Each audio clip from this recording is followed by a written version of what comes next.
Fanisi TV, a platform that centers the role of music and culture in the world from the perspective of artists, intellectuals, and cultural organizers. How are you guys? How are you doing? Very good. Yeah. So this is Fanisi TV, and introduce yourselves like one by one, like maybe from the left to the right, or in whatever format. Protocols observed. You want to introduce yourself? Yeah. As Boombapclicke. Yeah. I'm OG or Ogeto, but everyone calls me OG, so we'll go with that. At Boombap, I think I'm largely behind the scenes, not one of the celebrities. Yeah, the KYM of Boombap, pretty much. Oh, what does that mean? What is KYM? Are you Kenyan? No. For the audience. All the non-DJing related activities that happen at Boombap. I'm part of the crew that handles that. Okay. Yeah. Okay, I'm Danny, one of the DJs at Boombap, and also do the sound. So whenever you hear the sound is crisp, that's me. If it's work, I should probably give it someone to do it. So, Okay. that's it. Yeah. Tony, my hands are everywhere. So the music, the operations, the behind the scenes, organizing everything, just again, we'll talk about it more, but yes, I'm everywhere. Timo, back office, KYM with OG, making sure everything else runs. So Boombapclicke, what's the origin story of Boombapclicke, and why the name, why the click part of it all? You know, like some people associate click with negative connotations. Are you redeeming the term, or is it just what's Boombap BBC, Boombapclicke? Yeah. The collective, let me put it this way, we started as friends. Friends that enjoyed similar taste in a lot of things, music, the arts, the whole nine. And we found ourselves very organically, by the way, just having sort of like book clubs for men. So basically we're just linking up, picking a spot, whoever's house is available. Yes. We sit down, play music, chop it up, talk about the music, the intricacies of the lyrics. Everyone had an opportunity to play their sets or their playlist or whatever the case. And that led to us growing beyond playing it within ourselves, and we asked ourselves, why don't we create this space for others? Let's take it outside. And we started taking it outside, and yeah, it became a movement. We realized that we're giving an opportunity for so many people to not only listen to things they only probably listen to in their bedrooms, but also a space where music is not generalized. It's for someone, an active listener, someone who understands depth in sound, in history, in content. So yeah, that's how it started. The name Boombapclicke was highly debated on. We never really thought we would have to come up with anything. For us, it was just a hip-hop collective. But we wanted to figure out how we can be able to be associated with something. And for us, it's always about the essence. And the essence is Boombap. Boombap being the definition of what hip-hop was before even it was named hip-hop. Because if you look at the history, the word Boombap was actually a derogatory term, because they were actually talking about it as the older folk, the jazz, the funk, the blues guys were like that boom bap, hippity hoppity sound. It never had a name. But that drum and kick and snare became associated with that before it was called hip hop. So us just based on the essence of what brought us together musically. Yeah. Because we're friends some of us since we're kids. Yes, boom bap, and of course the click. Basically, we just thought, how can we name our collective? Okay. And of course, the KE at the end is just association with where we are and who we are as Africans, as Kenyans. So yes. I can tell there's an element of redeeming things. There's an element of redeeming hip hop and bringing it to certain spaces, and also just taking it away from, as you said, the term boom bap was a derogatory term. Click itself might be seen that, but you guys are providing like community for people who said might not be able to access this music in larger spaces. So what role does community play in this whole thing, in the whole essence of Boombapclicke? Yeah. If we're to be honest, at first we did it for ourselves and only ourselves. There was therapy sessions, book club, like Tony said earlier. We were a bit taken aback when we realized there's a lot of other people who resonate with what we're doing. Yeah. And we started small gigs with 10, 20 guys. We've gone up into the hundreds, hopefully look into the thousands and hundreds of thousands going forward. And what we realized is that every single individual who comes for our gigs, who follows our pages, who calls us up, who buys our merchandise, feels something. No one does it for the sake of doing it. And we are part of getting them to, that feeling is what we strive for. That on Saturday I want to be at a boom bap gig because I feel at home. Because I can talk about stuff that I haven't gotten to talk about the last 3 weeks since it's been on my mind. And that's the space that we provide, not just through the music, but through this brotherhood, the community, like you've asked. The team has also said, us guys were doing it for ourselves. Then at some point, we started outflowing because let's say the core members bring a friend, you bring a +1. The +1 you bring finds that this is a very dope space. You go and bring someone else. And that's just how the growth became very organic. So no gimmicks, nothing. So we really treasure that growth. That's what showed us what community can really do. Then a case in point, one of our initial gigs, the place is now called what? Bottle Top. It was one of our first outside events. So there was a main event somewhere. As we had been given a space at the corner. So dudes are coming. I think the corner is the one nearest to the road. So guys are coming in, hearing some hip-hop. They got the main event, I think it was a house event. It was a house event. Guys are asking, when they came in I had something of some hip-hop thing going on. Then they're like, it's those dudes at the corner there. Before we know it, our corner has like 30, 40 guys. So that gave us that thing of, damn it, we can actually do this on a scale that's just beyond us. But at least we are keeping it real, and I guess the energy guys just come and see us legit guys. Because also the thing we're doing is not what I'd call the mainstream stuff. Even when you go for a regular hip hop night at any big club, we don't play what they play. We just play, as Timo said, I play for myself. But fortunately, guys just resonated with that. So that community for us is what has kept us doing this for all this time.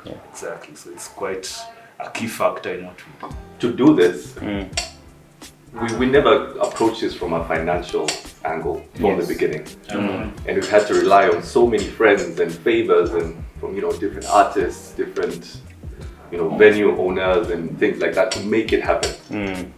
That just speaks to the community aspect of it that might have been.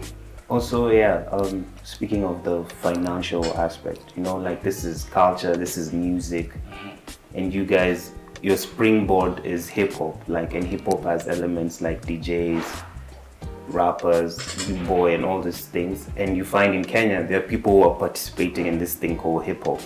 And you guys, as long as you come in as DJs, as event organizers, you're now in the milieu or the collective consciousness of this thing. But for you, it's more of the passion rather than there's no aim of the finance. So how do you sustain that fire? I'll put it this way. I believe it's pretty obvious that if you look at the creative industry in Kenya, we are devout of a lot of aspects of pride and ownership based on the fact a lot of things dating to pre-colonialism.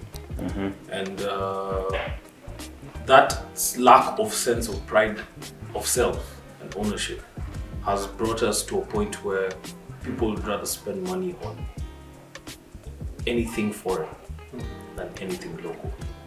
It spreads across any artistic venture. It'd be visual arts, performance arts, anything. For us, where this began, not only just building the sense of community, is we are actually lovers of music. What we play and how we play it is because we understand it to a certain degree of depth. And for us, that comes first because that fits us. This for us, as Tim mentioned, is therapy.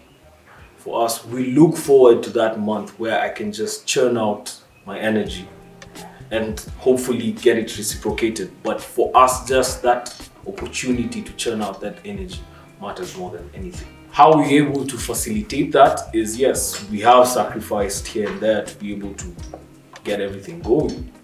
But also, yes, we did get to a point where we realized, yes, we need to make sure that we can understand that the community that we have built does have to give back in a certain way, just to facilitate the ongoings. And it's been fruitful so far. I want to add on that. It's very interesting because at some point, guys started asking us this question. I hope you guys are making money out of this. Just guys in our community just asking. You come this gig for free and you're doing a marvelous job. I hope these guys, like the venue you're in, is paying you something. They're just there like, it's passion. Guys are like, passion, then pay the bills. So what do? We have an event. Then I think it was at Social House, right? Yeah. We're like debating, what should we charge guys? Because we really don't know. As we said, it's not about the money. Come up with a figure. Now guys come, they pay for that figure. They're like, oh my God, you guys undervalued yourself. Save the community. Like, for what we're getting, this is peanuts. You guys should be charging more. So from there we were like, okay. This thing is of great value to everyone else. And now since we really see the value that it's bringing, especially now to the venue, the commercial value it's bringing to the venues. So we want to get more of in a place where we can partner with venues that you can see maybe a revenue split. As we said, the more we're growing, we're having some consistent expenses, videography, things like sound. We're engaging other people who are maybe full-time DJs who need to go home with something. They've dedicated their time and their energy and resources to come to perform in our event, so we need to pay them back. So that is what is basically handling. And even another one, lastly, is we also have this structure of something of a charm of sorts. All these boom bap guys you see have a monthly contribution that we need to every month. We have to just keep depositing it, and that now handles even when we don't have any paying gigs. At least we are able to have our regular monthly event, and everyone will be paid at the end of the day. But I think another thing, it's also edutainment. That's what I've noticed when I come. How you play the music, like Tony does the sample based and then introduces you to the history. He can do like 3 samples before you get to the final track. And most people who see that for the first time, they're like, oh, I'm learning something. Was that an intentional aspect as well? And how does edutainment play in all your roles? Like at home, do you seek education through entertainment? And do you think that's necessary for Kenyan hip-hop as a whole? Even as Fanisi, they're trying to do that, educate people, but at the same time, like merge 2 aspects that people think can't coexist in the same space.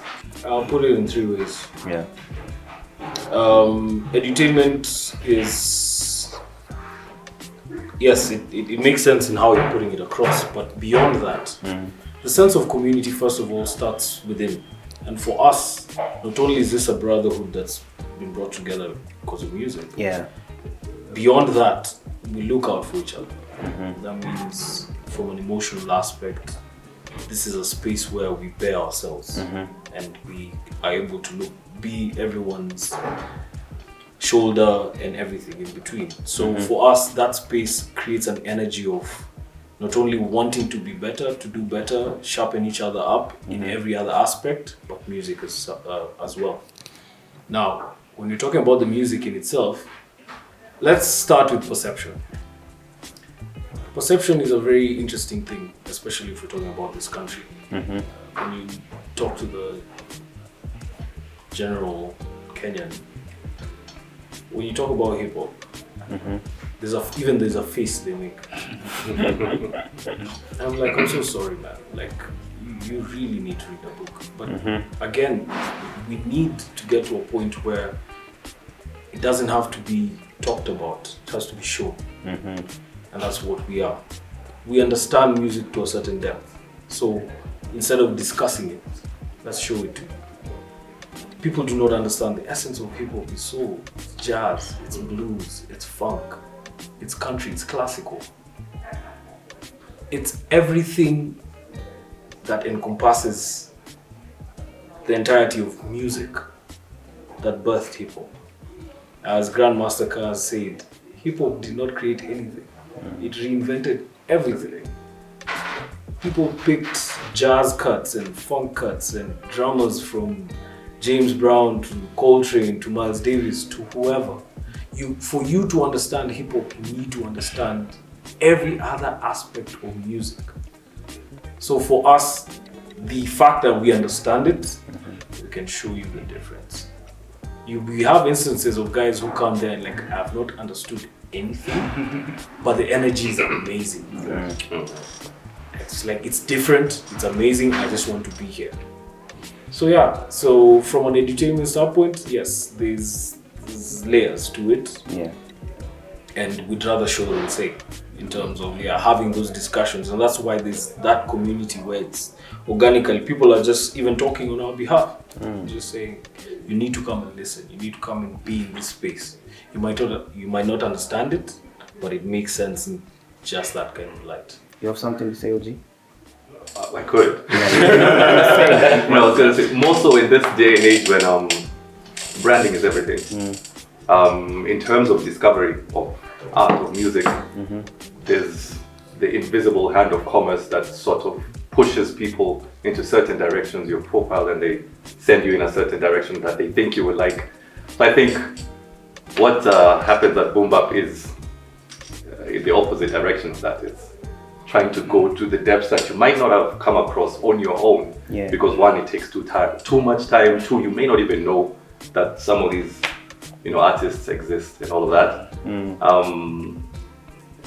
In terms of edutainment, maybe that's a bit of value that we bring in that aspect. Just opening up people to different sources, whether they like them or not is an individual thing. But I think it's important for the arts that is done. Yeah, true. Yeah.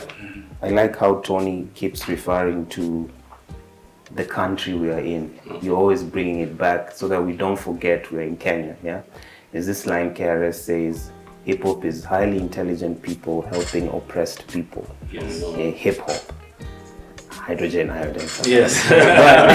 but in the context of Kenya as a country with our political situation, whatever is going on, do you feel Boombap at some point will be affected, or how do you mirror yourselves or like juxtapose yourselves with whatever is going on, or is it just let's vibe? Messaging in politics tends to be deceptive on some level, but I think it's even more heightened in Kenya. Like, it's a straight up lie, but as a society we've come to accept it for that.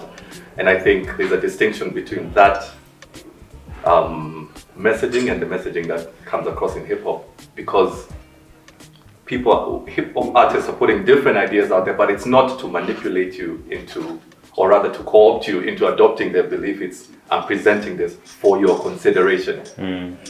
And I think that's important because it introduces new viewpoints into your frame of mind, and it helps you grow, explore areas that you might not have before, but not in a manipulative way. We try to easy way, I don't even think it's consciously. Just do what we do. But you find that even our playlists, the type of tracks we select, are those ones that really stand the test of time. So it's not the manipulative type stuff that is just made to suit the masses for a certain period. It's those messages that you find, they say there's nothing new under the sun. So there are things like, people even say we predicted this shit in Tupac lyrics. Tupac can say that and all the other late greats. So you find those are the type of music that us as a collective are drawn towards, and you express it to the rest, and you find we pick things that are relevant to our times, that were even composed in the 80s, 90s, and even today. You talked about the homegrown edition, which you guys tried to celebrate Kenyan hip-hop artists. Kalamashaka came through, I saw Gaza for the first time, Ecstatic, and by interacting with you guys, I've realized you also are involved in, for example, the sobriety program that they have tried to create. And there's all these issues. So you guys are new guys, you enter into the Kenyan hip-hop scene, and then you realize, oh, things have been happening, things have been going on. And you guys as men, especially, there's the mental health stuff. I've formed connections with team where we walk sometimes and just to deal with the pressures of, of being a person in this body. How are you integrating all these things? But what you've seen in the Kenyan, what plagues the Kenyan hip hop industry, will I call them the setbacks of the artists themselves? Do these things affect you, and how do you feel as Boombapclicke will you be able to maybe help? First of all, we were able to accept that we are dealing with these very same demons as individuals. And it's easier for us to deal with them when we're together, especially as men. Personally, I have a big thing for what men are going through in this day and age, not just in Kenya, but around the world. And this brotherhood and bonds that we have with you and other individuals are what keep me going, both in the good times and the hard times. And we came to the realization that through our music, through our platform that is Boombapclicke, through our events, through even, how many times I catch up with guys after the event. Guys have called me with issues they have. Not necessarily because I can help them out with them, but they need someone to talk to. And there's people who just saw me standing in a corner during a boom bap event. And I said like 2 sentences to them and they resonated with that. And that's where it started. On to bigger and better, but on a solid base. So like you mentioned, the sobriety movement is something that happened across this year when we realized we were looking up some of our Kenyan hip-hop legends, and we realized that a lot of them were struggling with these issues. And we made it such that we took our time to go and sit down with them, have a meal with them, talk to them, find out what exactly is going on, how they are being helped, and how we can contribute to that. And since then, we've been trying to do that. We have weekly sessions that we have on call, or every month we have a session where we go sit down with them in somewhere in Gara. And the last one I went for, I personally left feeling a lot more, what's that word? I say inspired to go on with life, because it might not be the same issue, but the solution is the same. You guys sit down, talk through it, come up with something, push through it. The day it becomes harder, call OG. He reminds you that, it has to be done anyway. Call Trouble Lee, we go walking. The last time you took me on a 10-kilometer walk, you guys tried to kill me. But I left feeling better. And everything can be dealt with. They say the only time you need to give up is when you're dead, man. As long as you're alive, keep pushing on, man. Absolutely. So this music is not just music. Music is life. Politics, like I mentioned, a definition of politics is the science of life. So we are living and hopefully helping other people live as well. In the grand scheme of things, you cannot survive in an environment where others are suffering. You need to understand why they're suffering, or why people have to go through what they're going through. What is happening, what's the reality of what is happening, and how can we be able to be contribution towards improvement or evolution of the same. It has been, for the most part, action-based, very organically. It's not something that we're very intent about, but the intentionality came a bit later, let's say post-COVID. Started becoming more intentional towards how can we be able to partner with individuals in the Kenyan space who resonate with us or we have love for, and how can we be able to sharpen each other's irons, how can we be able to even contribute, give back, understand the needs or the lack of creatives, a creative space that actually understands the gap where creatives are missing. And to be honest, there's a huge gap in the Kenyan industry, in the Kenyan concept, in the Kenyan society. There's a gap between the creative, why the creative exists, and the consumer. The consumer has been wired to become this generic human being, and it's very unfortunate. And that's why it's all about the numbers, the followers, the hype, who did what, when did they do it. It's not about the content. It's not about this spoke to me. This resonated with my situation at the moment. This gives me goosebumps. This makes me want to go get a book. This makes me want to go buy an album. This changed my perception of life. We need to have those conversations where we get the listeners, the people who absorb music in general, which is everyone in the society, to appreciate music for its intent. In this day and age when we are more connected than ever, but yet more divided, more disconnected from each other individually, I think the space that we've come to create really helps with forming some of those connections. A lot of people, the first time they come in, they're like, oh my God, I didn't know this was happening in Nairobi, first of all. Then a few months down the line, they have friends that they met at the place that they associate with regularly. And I think that's really a bonus. It wasn't intentional, but maybe it's an organic thing that happens because of the existence of that space. And I think that's a good thing. It's of value to the community, with, of course, hip-hop being the rallying cry around which. A friend of mine called me yesterday and he was like, yo, when's the next service? I'm like, service? It's like every time I come to this club, I feel uplifted, man. Like, I just left church, so it's like, when's the next service? So, I think that's a good way of putting it. Yep. Yeah. True. And DJing being, I think hip-hop was actually formed around DJing. The role of the MC was to create good rhymes so that they can say, look at my DJ, look at how dope my DJ is. So it'll be like, people don't know that. They think the MC is the most important part. He was just the master of the ceremony to big up. And in that vein, as DJs and music lovers, have you thought of creating a Kenyan hip-hop project that's Boombapclicke? The beginning of your statement has mentioned something very important. The value or the position or the importance of a DJ. The disc jockey or the curator of any experience has been, the definition of that has been skewed over the years to a point where now you would find, unfortunately, let me not be the bad person to say this, but there's no difference between a majority of what's out there and a Spotify playlist. They're just mimicking the same thing. And that value has been diminished to that particular point, which is quite unfortunate. And one of the things I would like to say very unapologetically is some of us, as much as you say we are new in terms of the recognition space, we've been doing this for a very, very long time. And that's why, like, you would find we're intricate in vinyl collecting, we understand our music all the way to the 30s, and all these things are not new to us. So in the essence of displaying that,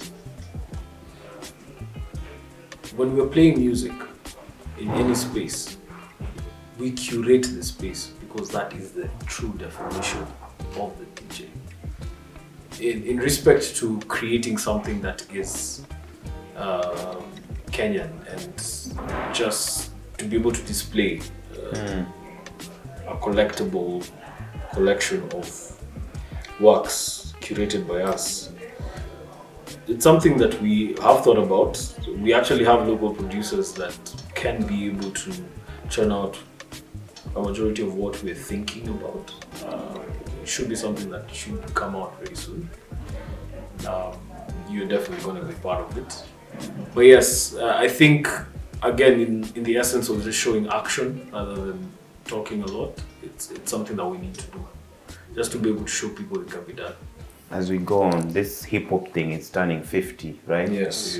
Something that started, is it Cedric Avenue? And they never knew it would one day be the tool for selling products. When people rap to sell you a thing, it's the most, it's a very big, from a fad to something so big. And you guys are having an event that's coming up. Yes. We decided, let's just make August 12th a celebration of the birth and growth and evolution of hip-hop. That's why we called it 50 to Infinity. And I think it's the start of a lot of things. We want to work towards ensuring that we have a consistent festival level space that we can be able to exemplify authenticity. For us, that comes first. So yes, on the August 12th, Saturday, from 5 p.m. to 5 a.m., we're having a hip-hop festival. We call it the Nairobi Hip-Hop Festival. Hopefully it's going to be the start of a lot of things to come. We're going to have a myriad of DJs taking us through the journey from 1976 to 2023. We're going to have Fanisi exemplifying the live sessions so that we can be able to also have the aspect of not only partnering but give an opportunity to MCs and the performance arts to be able to have their space so that we can fellowship together in terms of working towards the bigger goal of community. Again, we're going to have cyphers, we're going to have graffiti artists, we're going to have break dancers. All the elements are going to be included. And for us, that exemplifies exactly the why we exist. For us, we exist primarily because we want to have an authentic space where everything in terms of all the elements or the things we love that encompass hip-hop can exist. Also with the hip-hop being 50, there's been claims of the ageist. Hip-hop is a very ageist. They say you can't rap at a certain age. Now is when we're seeing the OGs, Nas still creating, people who are maybe 50 and above. Do you guys think at some point when you'll be in your 60s and you'll still be Boombapclicke? That's why we're here, man. We're Going with it. For as long as my body allows. Yes. And what's your take on ageism in music and arts and hip hop? What do you think is the way around it? Around being there's no other genre in music where the older you get, you're told you need to stop doing this. What do you think is the solution to this, or is it up to the guys who are at the forefront of it? Because as a Gen Z who wants to now be a boom bap rapper right now, and you won't be surprised, what would you tell them? Actually, to use your words, I don't think there's any way around it. You have to go through it. It's growing pains. Like you just said, hip-hop is only 50. Yeah. It is definitely going to happen, man. It's all about how we deal with it now. And I'm seeing a lot of positivity in terms of how Busta Rhymes said something the other day about the young rappers and how he supports them every way he can. There's for every 10 guys talking trash who are not Busta Rhymes, by the way. There's someone out there who has a say, who has the hip hop industry's DNA, and he's speaking the truth. Not just to his peers, but to the young ones, to his children, to his children's children. Now we have hip hop rappers and CEOs who are grandfathers, whose grandchildren listen to remixes of their song and ask them how they made this song before the actual song was made. It's that. It's growing pains. It's about how we put it out there. We keep putting it out as a negative thing. It's not necessarily a negative thing. It's A new necessary for it to grow even further. That's my take. Okay. Yeah. Now, as we wind down, back to content, back to lyrics, are there any lyrics that have stuck with you or that has shaped your imagination? Each one of you. Doesn't have to be lyrics, it can be a phrase. Because you're always saying you're hip hop lovers, you're saying all this hip hop. Something you can something you can share with the folks at home. Okay, it can be literature, anything. It can be a short phrase that you think someone can carry with them and be like, I heard it from Boombapclicke. Anything. Can we 2 nominate words. someone? I will get mine out of the way. Yeah. It hit me yesterday. Yeah. I wrote it down because it reflected a lot of things. So I'll just read it straight up. It's off Nas's new album, Magic 2. It had to be. Yeah. They had to be. It resonated because me, man, that thing, I really took time to listen to it. And he said, if I was you, I would watch who I give my power to. I don't make no coward moves. My solutions, factor no positive, is what I'm producing. Thought patterns convoluted. Your witchcraft will do nothing to my Jesus peace. It's too flooded. And it says a lot. People, again, I will use Jay-Z's lyrics now. Yes, please. Do you listen to music? Or do you just skim through it? Yeah. Like, people don't listen. And I wish we can get to a point where people appreciate the level of IQ you need to understand hip hop. One word, whatever. A word that just a word, and to the young people, to hip hop lovers, it can be like hope, whatever, trust. A word you think that, just a word. Just say one word. Can we start That with comes to your mind. No thinking too much. Just Energy. Mine is a statement. Always. naturally? As expected. Of course. Chapter 1. Off a J Dilla beat, Dwele said something. Love what you do and do what you love. Yeah, just do it, man. Don't do it for recognition. Don't do it for validity. Do it for you. Can I add a little bit in mine? It's I can unquote my brother here. He keeps telling us energy never lies. So it's not just energy. Pick the energy that resonates with you, follow through. Yeah, to add on to the following through, I'd say keep it consistent over intense. So just do something small consistently rather than one big thing and it disappears. So consistency over intensity. The parting phase. Yes, took all the good ones. Explore. Don't be closed off. Just, it won't hurt you to know what's out there. And you might actually find something that you like.